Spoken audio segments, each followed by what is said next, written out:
a teaching that I'm going to remind everyone about is the teaching of Shiva and Shakti.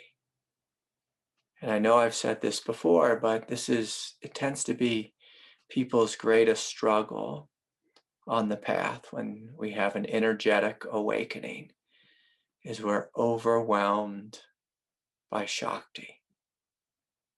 We're just overwhelmed by the amount of energy moving through the body.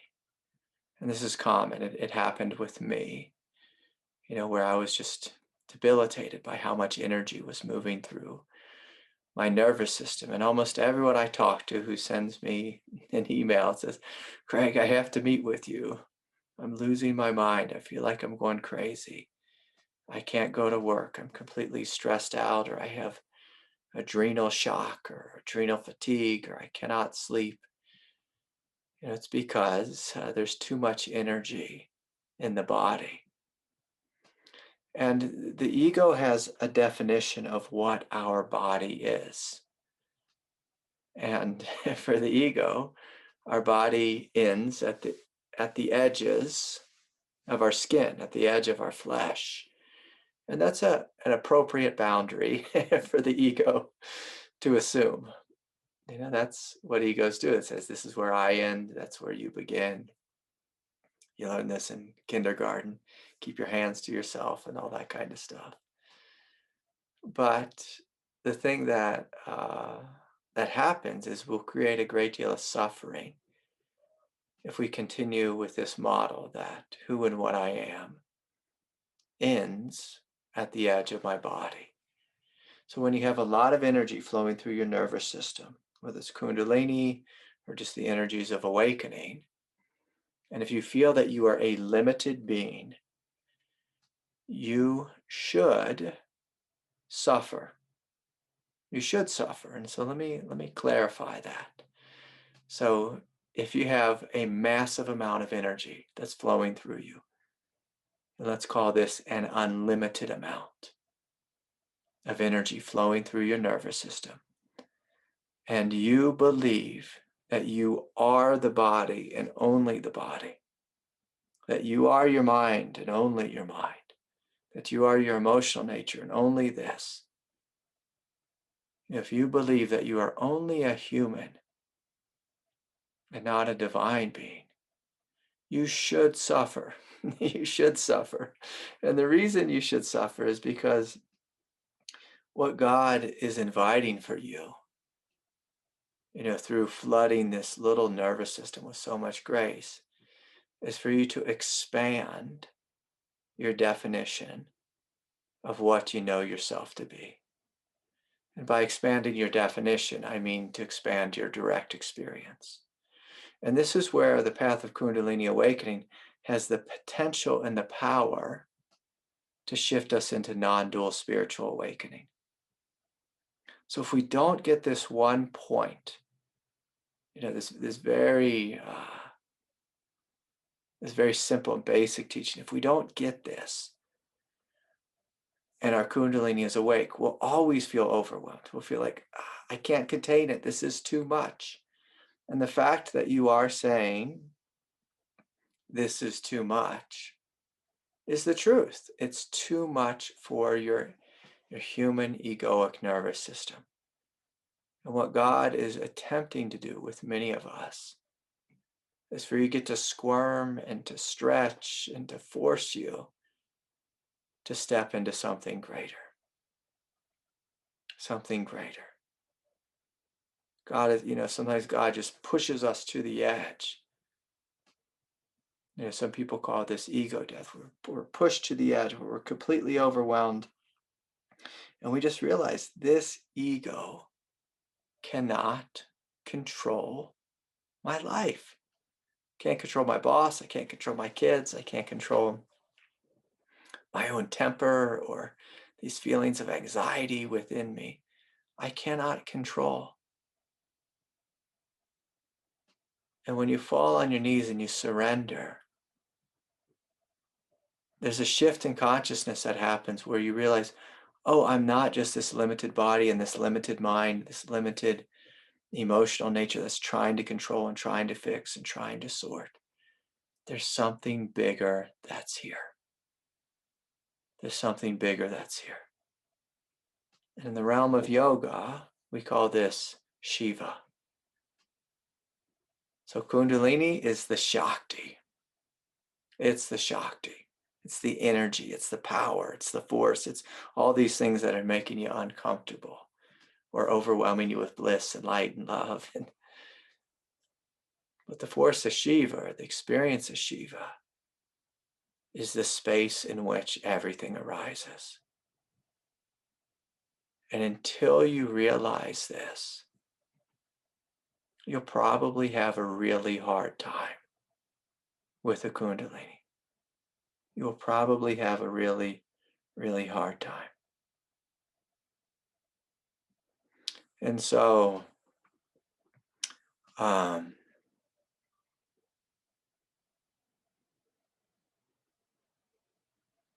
we're feeling overwhelmed, it's important for you to step back.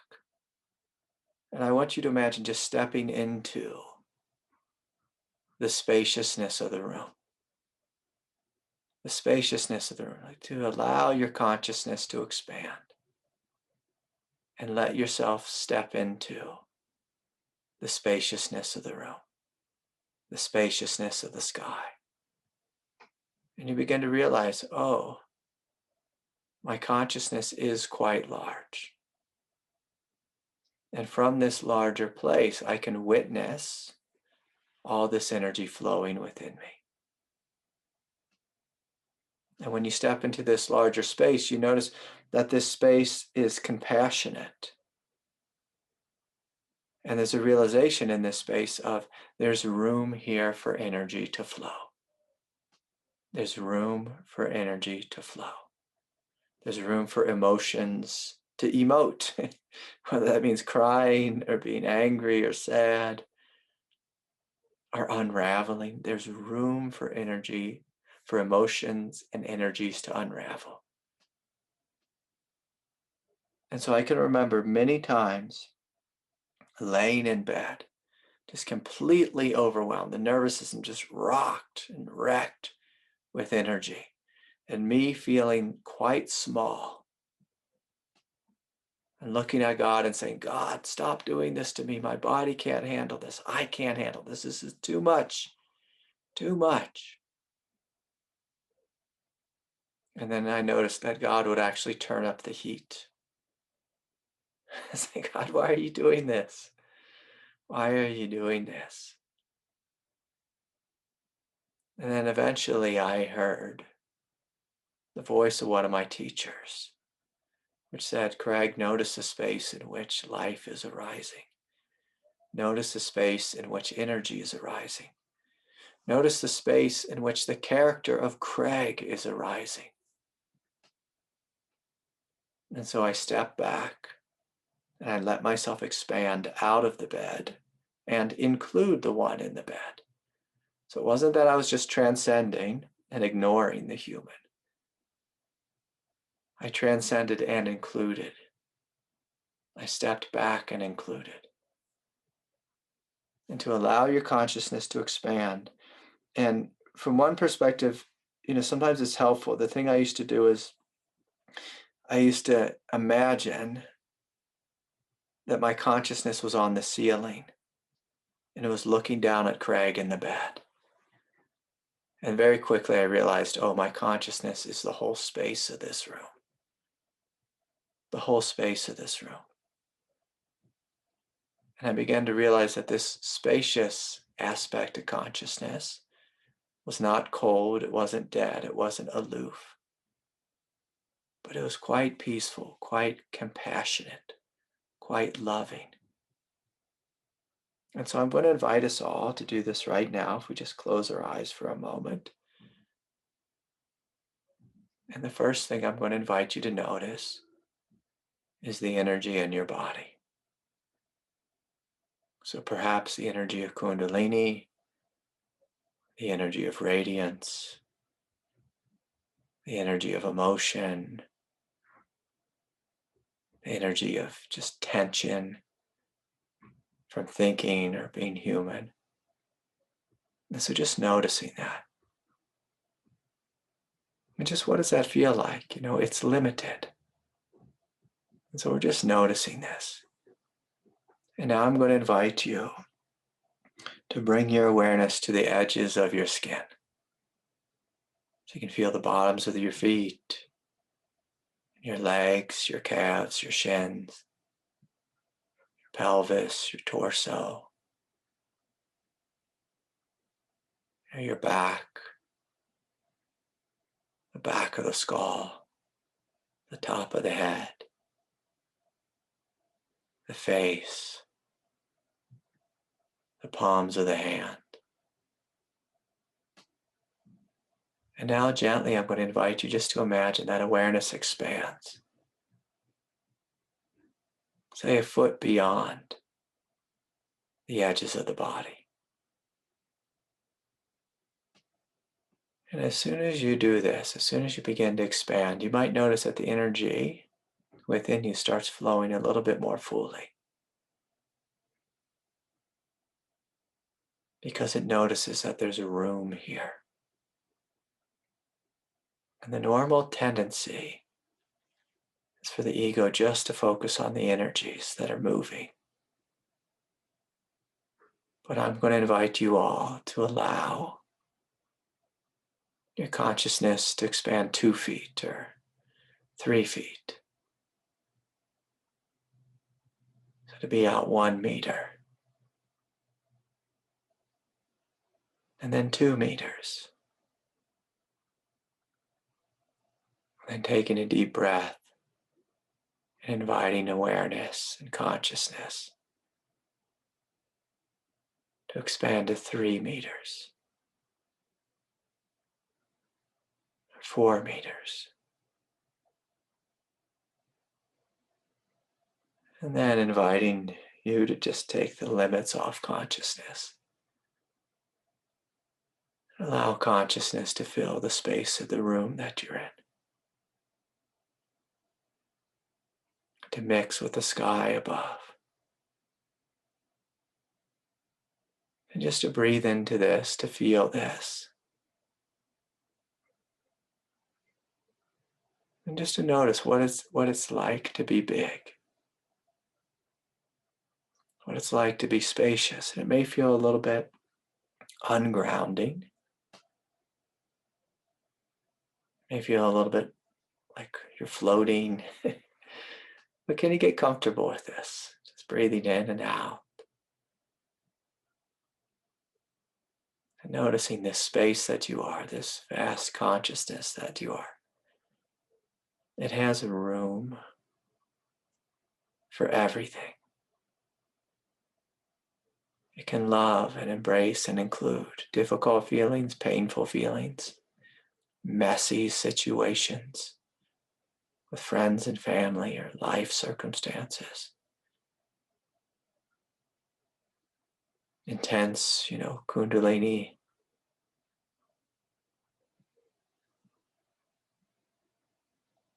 There's room for it all. And I'm going to invite you to notice that this piece has a vibrational quality of okayness. It's not complaining, it's not fighting, it's not fearful. That this spacious quality, it doesn't resist, doesn't struggle. Just like the sky doesn't complain. Your spacious nature is completely and utterly okay. And if you're struggling with too much energy, this is what God is wanting you to realize, that there is a peace here, a spaciousness here, which can witness and embrace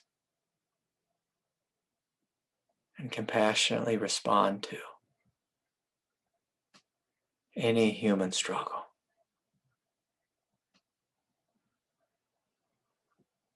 So again, if you feel into the spaciousness, there's a feeling of completeness to it, of wholeness, quiet sense of strength and power.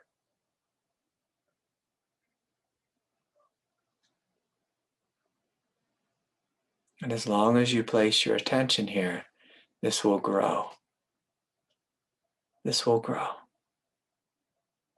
But if you simply have your attention on the voice of how you're feeling in regards to the energetic, egoic nervous system, if you only listen to the small voice within you of the nervous system, you'll struggle. If you listen to this greater space of consciousness, you'll have freedom. And within the space of freedom, lots of energy may flow. May flow, and it may feel good or it may feel bad, but the space has room for it all. Has room for it all. Okay. Beautiful. Beautiful. And so I encourage you just to continue to play with this and just to notice, in your own practice, in your own life, just to notice the tendency of ego is to pay attention to that which hurts, that which is intense, that which is loud, that which is difficult. And again, that's normal. That's what a healthy ego does, is it pays attention to difficulties. But for one reason or another, God has come into your life and has begun to awaken. And God is inviting you to have a greater nervous system, a greater sense of self that's not led by the voice of the ego. God's inviting you to have a greater operating system where you're led by spaciousness and peace and inclusivity, where you feel big. And in the bigness, there's room. There's room for bliss and love and light and peace. But there's also room for these energies to unravel and to integrate and to take their time to do what they need to do to heal and to release and to come forward and give birth. So anyways, a couple questions popped up in the chat, so we'll kind of transition here. I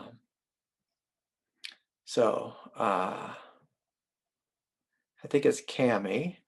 Cami's writing, is it possible to record? Yeah, I am recording, and I'll post this video on YouTube. I post the teaching part and some of the Q&A, but I won't post the sharing part due to confidentiality reasons. I have a big difficulties to do the exercise 17 minutes after beginning. Is it possible to have an appointment? Yeah. So I know you emailed me. Just email me again if you want to connect with me. I'll put you on my cancellation list. I'll see if I can get you in sooner. A lot of people have been complaining because I'm a couple months out. Is the witness in the heart? That's a good question. Yeah. So I want you to imagine this witness that I'm speaking about in this week's teaching is a spacious witness that is beyond the body. That is beyond the body. But is the witness in the heart? Yes, that's the true home of the witness, is in the heart. And the reason it's in the heart is because the witness, if it's the true witness, it has a sense of compassion to it, a sense of love to it, a sense of love, a sense of inclusivity, a sense that it's okay to feel, it's okay to be with this. It's okay to be with this. It's okay to be with this. I have very big pressure in the head is another question. And so I'm going to invite you to notice the space around your head. So anytime we have pressure within any of the chakras, we can all play with this. You can say, oh, I have pressure in my heart, Craig, or my pelvis. The first thing I'm going to invite you to do is to notice the space in which the pressure is arising. Notice the space and give yourself permission to expand greater and greater and greater. And once you've expanded out about 10 times, or 100 times the size of the pressure, I'm going to invite you just to imagine that pressure bursting and exploding into the spaciousness, unraveling. And for some of us, we have a strong superego. And we may not know this, but oftentimes pressure is associated with an attempt to control. So say God's coming into you, and there's a massive amount of light. If you try to control the light, whether it's consciously or unconsciously, you will feel pressure. You'll feel pressure. And you should feel pressure, because pressure is telling you that you are stuck in limitation. And so the quickest way to help you relax the pressure is to relax the body. When you relax the body, the one who's creating that controlling type of thing, where you're trying to control it or try to micromanage it or try to get rid of it, that one needs to learn how to relax. And so I don't care what you do to relax, whether it's yoga, whether it's yin yoga, whether it's doing supportive postures, whether it's getting in a bubble bath, whether it's going for a run, or whether it's having a good cry and just laying in bed, whether it's holding a hand on your heart and a hand on your belly. We need to relax the one who's creating the container of the body or the limitation of the body. And we need to soften that perspective and realize there's no container here, that your consciousness is infinite and vast. Infinite and vast. And because you're infinite and vast, there's room for energies to unravel and flow. And flow. Okay. All right. So, the other thing I will tell you just very quickly is if you're feeling like crazy or a lot of pent-up energy or just like you're going to lose your mind, if you feel like God is doing something to you or you're the victim of the Kundalini, again, spread out. Spread out. If you don't spread out, it's going to feel like you against God, you against Kundalini, you against life. But if your consciousness begins to expand, you realize, oh, there's tremendous room and space for Kundalini to flow. God is not attacking me, but rather God is giving birth in me, as me, in me, as me. Okay.